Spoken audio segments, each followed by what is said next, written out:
Sobat Gelasri, Gerakan Literasi Digital Spentri. Bersama saya Rini SPD dalam acara podcast Spentri Raise One Voice. Sobat Gelasri, pada episode podcast kami yang ketiga ini, kami mengundang narasumber yang sudah tidak asing lagi di dunia pendidikan. Beliau adalah Bapak Ali Ansori SS MPD. Beliau bertugas di BPMP atau Badan Penjamin Mutu Pendidikan Provinsi Kepulauan Bangka Belitung. Selamat sore Pak. Sore, ya. Apa kabarnya Pak hari ini? Alhamdulillah. Alhamdulillah sehat ya Pak ya? Alhamdulillah sehat. Sudah 3 hari di sini. Iya. Walaupun sudah 3 hari memberikan pelatihan kepada kami, alhamdulillah hari ini masih diberi kesehatan dan kekuatan. Sobat Gelastri, pada hari ini kami akan berbincang-bincang dengan narasumber kami, Bapak Ali Ansori. Literasi merupakan fokus utama dalam pengembangan kurikulum Merdeka. Literasi juga menjadi salah satu parameter penilaian hasil belajar siswa melalui AKM. Sebagai salah satu sekolah di Belitung yang sudah menerapkan kurikulum Merdeka, SMP Negeri 3 Tanjung Pandan tentunya perlu untuk lebih memahami penerapan literasi dalam proses pembelajaran. Untuk itu, pada kesempatan ini kami ingin menggali informasi tentang hal tersebut melalui narasumber Bapak Ali Ansori. Oke, siap. Siap Pak? Ya, siap. Harus siap ya Pak ya? Iya. Jadi karena ini banyak yang harus kami gali-gali nih Pak. Oke. Ya mungkin untuk yang pertama kita secara umum mungkin ya Pak ya, karena kita berada di Provinsi Kepulauan Bangka Belitung, kalau menurut pengamatan Bapak ini, bagaimana minat dan kemampuan literasi siswa di Bangka Belitung ini gitu Pak? Oke, baik. Tentu acuan kita tetap data ya, Iya. yang berasal dari pelaksanaan AKM pada tahun 2022, di Iya. mana bahwa bisa dikatakan nilai rata-rata ya, jika disandingkan dengan rata-rata nasional, maka Provinsi Kepulauan Bangka Belitung Iya. pendidikan literasinya lebih tinggi. Lebih tinggi. Ya, tertera bahwa 1,8 dibanding rata-rata provinsi nasional yang 1,7 dengan rentang nilai 1 hingga 3 seperti itu. Ya, jadi bisa dikatakan geliat literasi kita bagus, Iya. tidak tertinggal dengan provinsi-provinsi lainnya. Namun secara umum jika Indonesia ya dibandingkan dengan negara lainnya dalam peningkatan literasi sangat kurang sekali, maka AKM merupakan salah satu sebenarnya ya program pemerintah bagaimana bisa meningkatkan ya literasi itu, ya di kalangan para siswa tentunya Iya. seperti itu. Ya betul Pak. Kadang kita juga kok di sekolah Pak ya, literasi ini kayaknya agak berat juga untuk Iya. membiasakan Iya. sebenarnya, untuk membiasakan literasi. Iya. Oke, baik Pak, terima kasih. Mungkin lanjut ya Pak ya, pertanyaan Oke, berikutnya. ya. Ya Siap. untuk terus bagaimana Pak perannya literasi itu dalam pelaksanaan kurikulum Merdeka? Oke, baik. Perlu kita beri gambaran secara umum ya bahwa literasi kalau kita artikan secara literal gitu ya, artinya adalah melek informasi. Iya, Nah, melek informasi dalam hal ini di mana para siswi kita ya. ya mengerti apa terkait ya hal-hal yang mereka harus baca, pahami dari bacaan tersebut dan mereka ungkapkan berupa ide-ide, gagasan-gagasan seperti itu. Nah, jika kita hubungkan dengan tujuan dari pelaksanaan kurikulum Merdeka, Iya. bahwa yang perlu kita ingat, kurikulum Merdeka bukan menggantikan kurikulum 2013, tapi justru menyempurnakan. Jadi ada beberapa hal, ya aspek-aspek, misalnya prinsip pembelajaran, prinsip penilaian itu kurang lebih sama. Ya, tinggal nanti di teknisnya yang berbeda dalam pelaksanaannya. Karena tujuan dari KM itu sendiri bagaimana bisa mempermudah dari pelaksanaan pembelajaran di kelas itu yang mungkin di kurikulum sebelumnya dianggap ya secara administrasi terlalu membebani guru, kemudian juga bobot ya materi saat dalam pembelajaran itu mungkin terlalu besar, sehingga untuk bisa menerobos ke hal-hal yang sifatnya teknis, misalnya bagaimana pelaksanaan pembelajaran yang menyenangkan, ya bisa menggali lebih potensi anak, ya tentunya dalam literasi tersebut belum bisa karena masih materi oriented seperti itu. Nah, jadi bila kita lihat tuntutan kompetensi abad 21 di mana anak-anak kita dituntut untuk memiliki kompetensi yang kita kenal dengan 4 skills yaitu adalah kolaborasi, komunikasi, ya, kemudian critical thinking, ya kreatif, ya critical thinking. Nah itu maka literasi merupakan hal yang benar-benar menjadi contoh cermin ya untuk bisa melihat hal tersebut. Jadi ketika pembelajaran di literasinya di pembelajaran apapun yang literasinya terangkat ya terfokuskan, maka hal-hal yang kita maksud tadi ya dari pengembangan keterampilan itu akan nanti dengan sendirinya terangkat. Jadi sebenarnya untuk peningkatan literasi itu kita harus bicaranya tataran proses. Jika tataran prosesnya tersentuh, ya maka nanti peningkatan literasi dengan sendirinya akan tersentuh. Jadi literasi bukan terkait dengan hanya soal-soal. Jadi guru bukan dia arahkan untuk bisa membuat soal-soal. Soal kan sudah tersedia, yaitu melalui AKM, kan seperti itu. Dan nanti mengerucutnya ke PISA. Nah, tapi dengan penggalakan proses ya dalam pembelajaran yang menggiatkan literasi di dalamnya, maka nanti dengan sendirinya anak itu terbiasa nanti berkolaborasi, bisa terbiasa berkomunikasi, dan lebih detailnya dia mampu berpikir kritis gitu ya, berpikir kreatif, maka nanti akan mudah untuk bisa ke arah yang kita inginkan.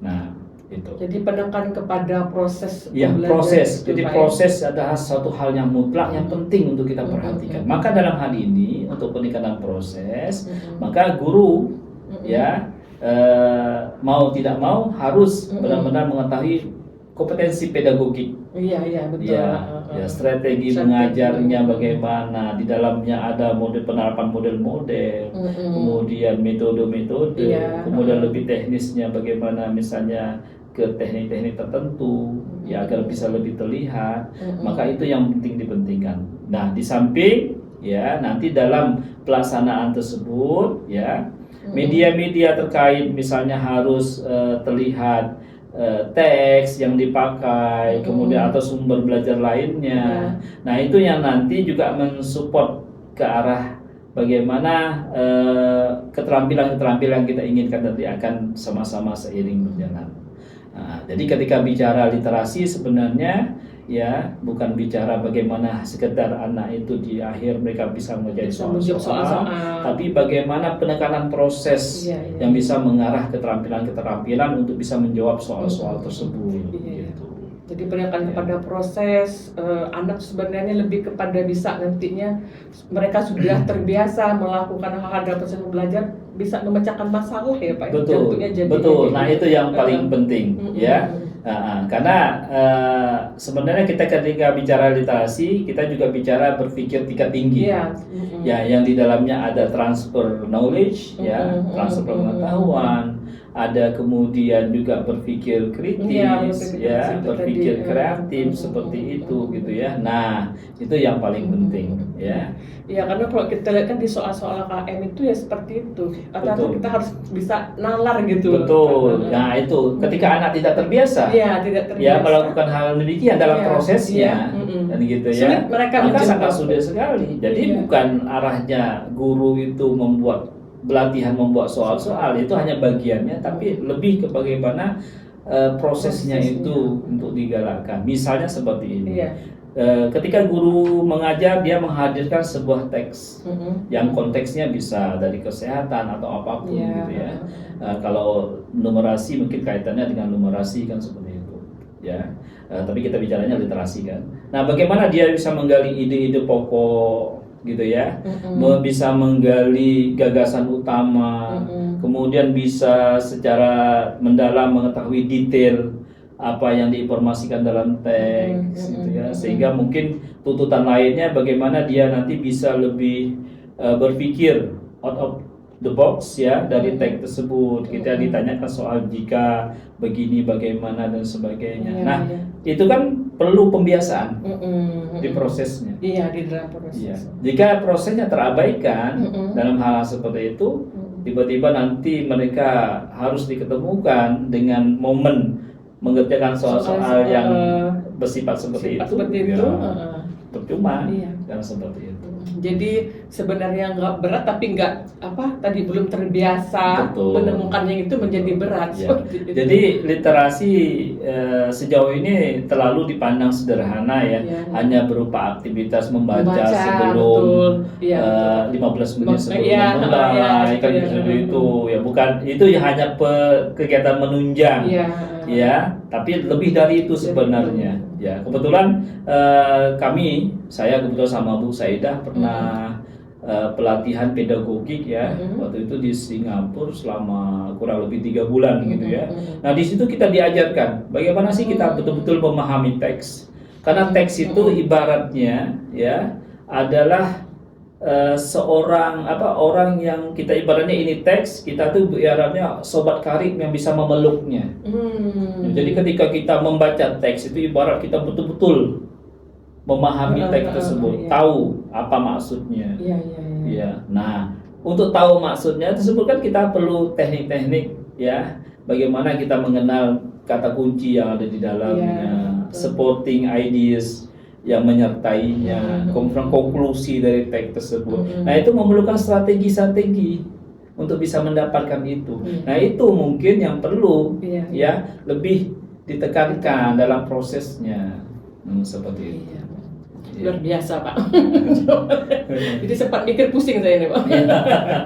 Ya, jadi terkait mungkin yang sudah Bapak jelaskan tadi, jadi mungkin kepada kita guru atau yang perlu kita lakukan di sekolah ini, misalnya untuk guru kita gitu kan, Pak. Jadi metode apa, Pak, kira-kira yang dapat dilakukan oleh guru mungkin dalam pembelajaran untuk menarik minat siswa terhadap literasi ya. Mengingat pentingnya kemampuan tersebut dalam pelaksanaan di kurikulum Merdeka seperti sekarang ini. Ya, kita bisa lihat secara umum ya, suksesnya suatu pembelajaran. Saya ingat masih kata seorang dosen, Pak Bahrudin Mustafa gitu ya, dosen UPI. Beliau mengatakan ada 3 kunci keberhasilan dalam pembelajaran. Ya, kalau diperhatikan oleh guru itu sangat luar biasa, nanti siswa itu akan berhasil. Ya, terutama di aspek pengembangan literasi. Nah, pertama adalah lack of exposure. Ya, semakin guru memberi banyak sumber-sumber belajar ke para siswa, baik berupa teks atau sumber visual yang bisa mereka saksikan, mereka amati gitu ya, kemudian dilanjutkan dengan aktivitas lainnya, maka akan semakin bagus. Maka guru jangan lepas dari media-media pembelajaran, gitu ya, baik itu sifatnya visual ataupun non visual, seperti itu ya, baik berupa teks ataupun non teks, karena banyak sekali ketika bicara media luas ya. Nah, yang penting prinsipnya media yang dimaksud, sumber belajar yang dimaksud adalah sumber siswa itu untuk mendapatkan informasi. Jadi lot of exposure, semakin banyak semakin bagus. Yang kedua adalah engagement in engagement in activity. Jadi semakin dia banyak melibatkan siswa dalam aktivitas pembelajaran, misal dia sudah punya media, sudah punya sumber-sumber. Nah, dia menerapkan model-model tertentu. Ya, misalnya scientific yang kita kenal, beberapa model yang ada di dalamnya, dengan ada sintak-sintak yang sudah berurut seperti itu, dia pakai untuk melibatkan anak bisa beraktivitas. Klop kan, sumber belajar ada, ya, misalnya ketika menggunakan model discovery gitu ya, tergambarkan di situ kegiatannya adalah mengamati misalnya ya. Nah, stimulus bagi anak, dia memberikan teks untuk bahan bacaan atau pengamatannya. Nah, itu kan membantu, jadi klop sekali. Jadi ketika dalam urutan langkah-langkah itu disertai dengan sumber-sumber belajar yang luar biasa, yang bersifat yang kita sebutkan itu tadi, maka akan membantu. Kita sudah punya alur, langkah-langkah yang hebat secara logik luar biasa. Sintaknya sudah ada jelas, sudah jelas, ya. Ditambah dengan sumber-sumber yang mensupport di dalamnya, aktivitas yang bervariatif seperti itu. Wah, sangat menunjang ke sananya. Nah, jangan lupa terakhir kita perlu support for bagaimana dukungan. Artinya dukungan itu baik berupa motivasi buat anak, gitu ya, bagaimana dia terdorong terus untuk belajar, senang belajar. Nah, berarti kan harus ada kenyamanan.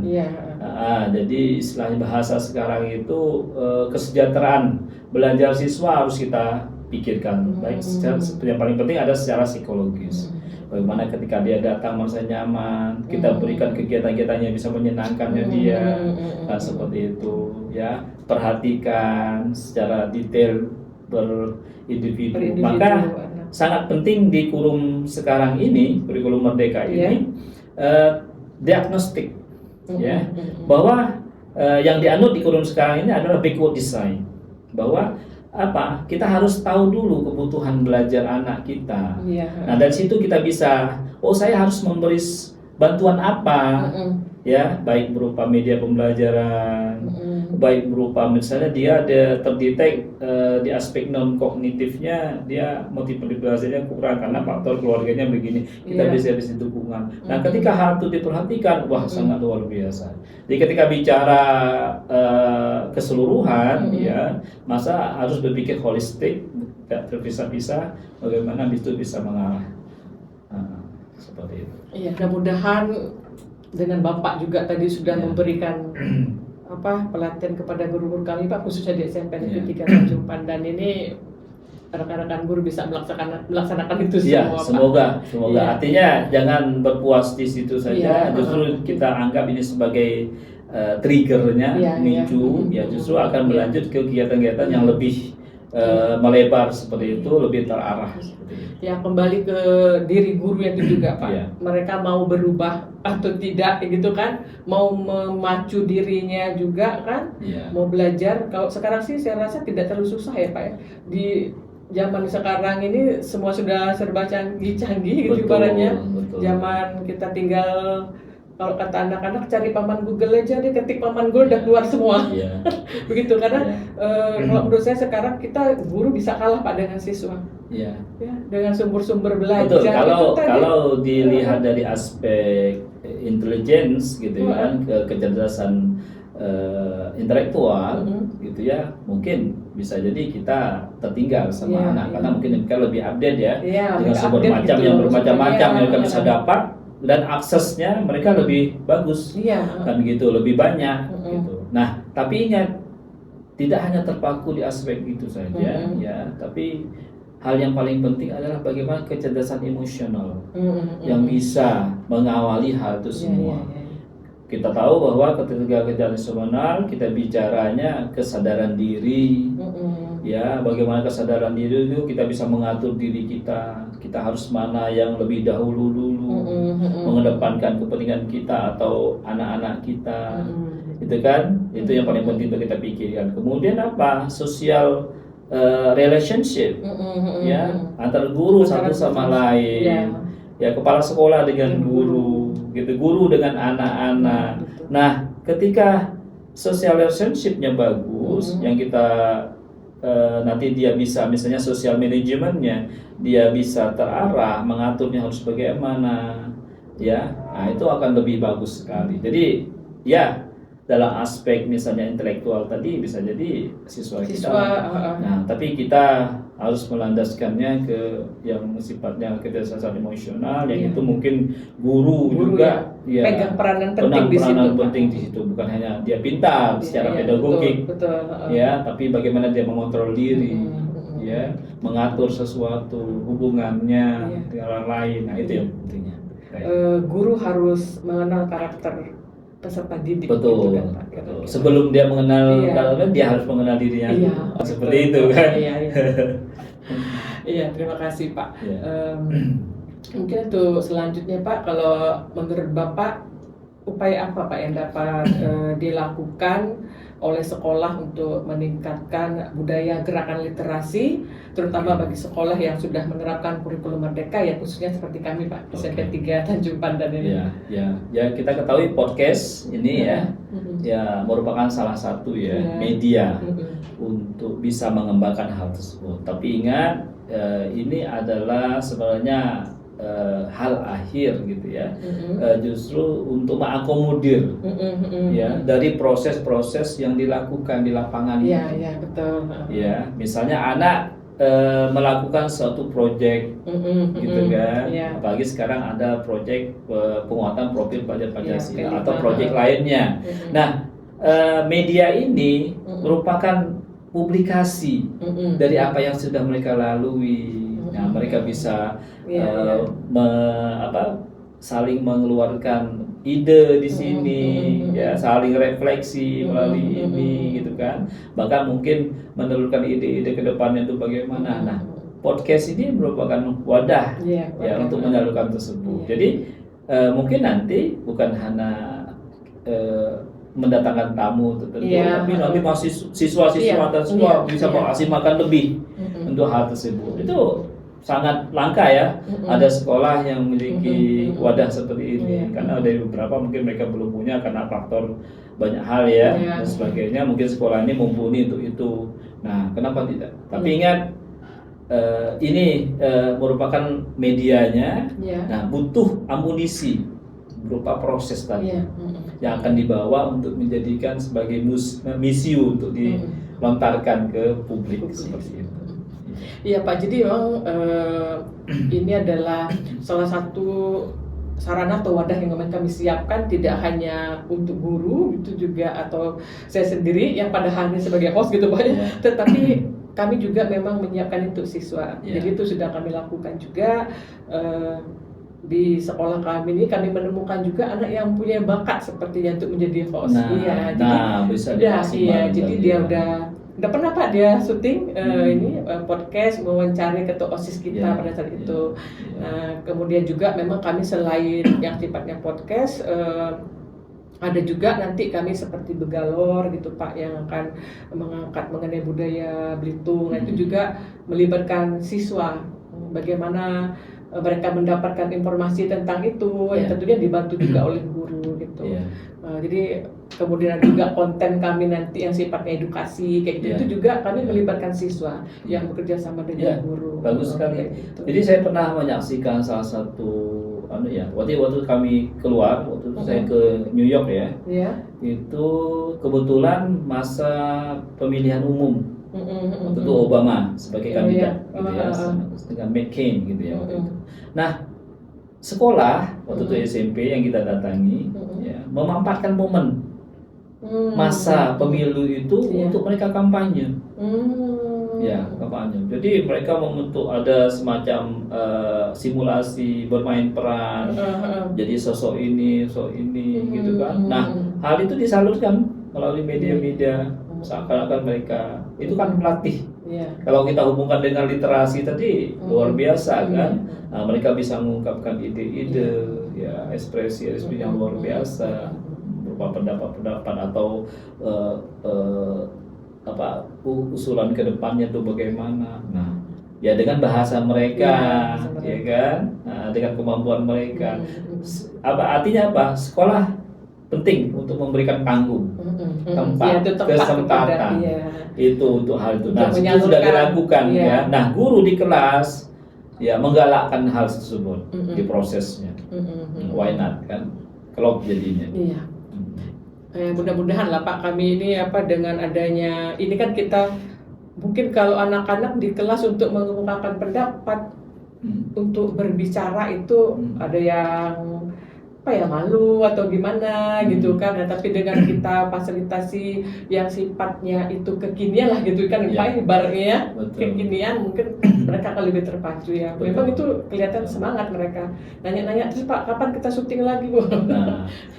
Kejalannya kita di waktu. Prinsipnya seperti ketika hal tersebut sifatnya teknis, kita konkret, seperti yang kita ketahui bahwa anak-anak SMP masih dalam kategori berpikirnya operasional konkret. Nah, misalnya dia menggali data di lapangan, lebih konkret diarahkan gurunya melalui lembar-lembar kerja, gitu kan, untuk menggali sesuatu, kemudian dipaparkannya, ya, dengan data-data yang ada itu. Nah, itu kan membantu. Jadi memang guru yang berperan penting di prosesnya, sehingga apa, ketika masuk ke ranah yang sudah seperti ini mereka harus mempopulasikannya. Itu suatu hal yang sudah luar biasa, berupa pemikiran yang brilian, ya, benarlah kritis, ide-ide kreatif, kan itu yang kita inginkan kan, seperti itu. Baik Pak, terus ini mungkin yang sudah kita bicarakan tadi lanjutannya nih Pak. Jadi podcast Pantry, namanya Pantry Pak ya, podcast kami ini merupakan salah satu bentuk gerakan literasi digital yang sudah tadi Bapak katakan juga yang sudah kita laksanakan di SMP 3 Tanjung Pandan ini. Mungkin tanggapan Bapak terhadap keberadaan podcast ini gitu loh Pak. Bagus. Artinya karena kami pun bekerjanya di lapangan, masuk ke sekolah-sekolah yang setingkat SMP. Ya, setahu saya baru sekolah ini Tanjung Pandan ya, SMP 3, dan ada satu lagi SMP 9 Pangkal Pinang. Itu. Jadi mereka sudah betul-betul siswanya diberdayakan untuk melaksanakan demikian. Ya, pernah saya memberi pelatihan terkait, ya, kita beri masukan-masukan serupa seperti itu. Nah, jadi itu suatu hal yang luar biasa, ada wadah untuk anak menyalurkan hal tersebut. Nah, itu harus penting dipertahankan. Mungkin nanti tinggal bagaimana berikutnya lebih, ya, dicari hal-hal yang sifatnya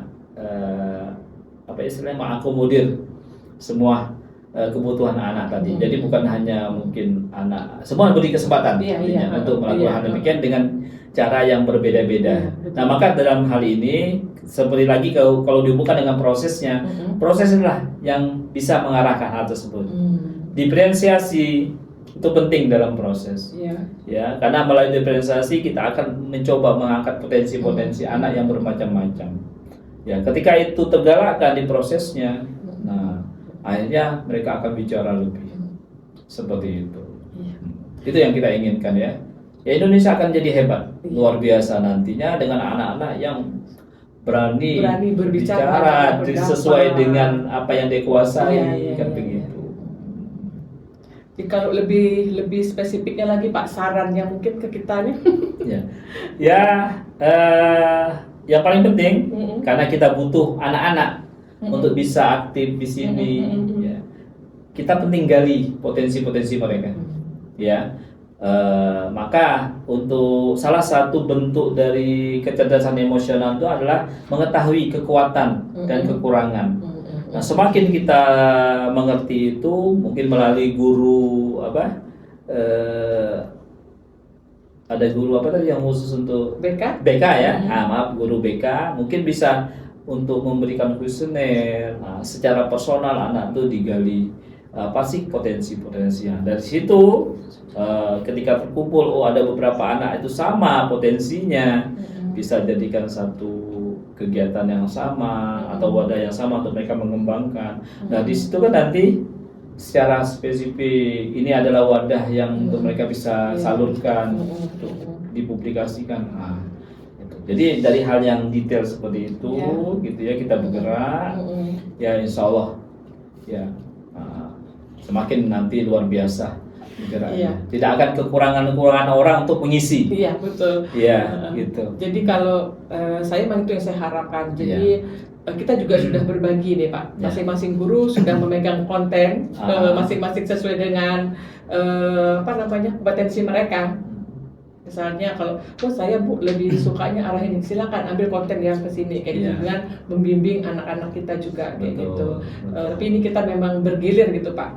Waktunya bergilir yang dibagi, kita sudah buatkan jadwal, memang itu di bulan ini kita kontennya apa gitu sampai dan seterusnya kayak gitu. Dan kita juga memang bisa pengaturan seperti itu jadi yang memang saya katakan, saya bilang bahwa saya menyiapkan sarana ini gitu, podcast ini mungkin akan guru-guru tuh akan lebih senang misalnya memberikan tugas atau apa gitu karena ini sifatnya kan baru gitu loh Pak ya, baru dan memang sekarang zamannya seperti ini gitu kan. Silakan Bapak Ibu gitu manfaatkan itu gitu, tidak saja jadi misalnya seperti kita memanggil narasumber yang khusus gitu kan. Nah, tetapi pakailah ini semua sarana untuk pembelajaran Bapak Ibu gitu. Silakan secara bergantian, berkelompok atau apa itu memang saya harapkan gitu. Oke. Nah, kan mungkin kedepannya akan banyak sekali tumbuh podcast dari sekolah. Hanya nanti yang membedakan satu sama lain itu adalah kontennya. Jadi ketika kontennya betul kata Ibu tadi mana guru bertanggung jawab untuk konten ini dia misalnya bisa mengajak siswanya untuk ke situ agar lebih bagus. Semakin sering agar lebih tajam, agar lebih bagus kreasi yang dibuat dengan seperti itu. Yang paling penting kan orang nanti menyorotnya. Apa yang dibicarakan mungkin akan lebih mengarah kami untuk melakukan ini, hal yang baik, terobosannya begini, teknisnya begini. Akan begitu nanti kontennya bukan hanya sekedar ada podcastnya, tapi lebih kepada hal-hal yang apa yang dibawanya kan seperti itu. Iya lah Pak, ini kan karena kita memang baru belajar ya Pak ya. Makanya kami sangat berterima kasih nih Pak Ali sudah bisa hadir. Sama-sama.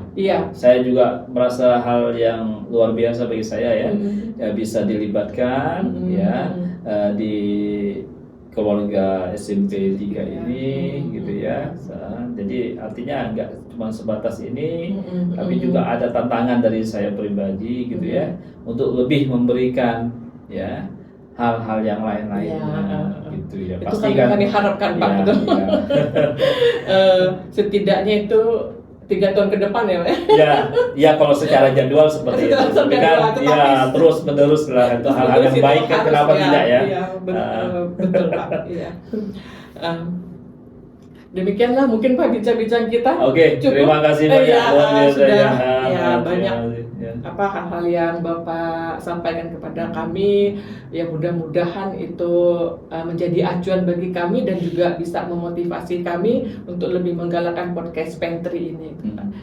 Baiklah Sobat Kelas 3, demikianlah bincang-bincang kita dengan Bapak Ali Ansori pada hari ini. Semoga bermanfaat bagi kita semua. Selamat sore, salam Kelas 3, Gerakan Literasi Digital Pantry.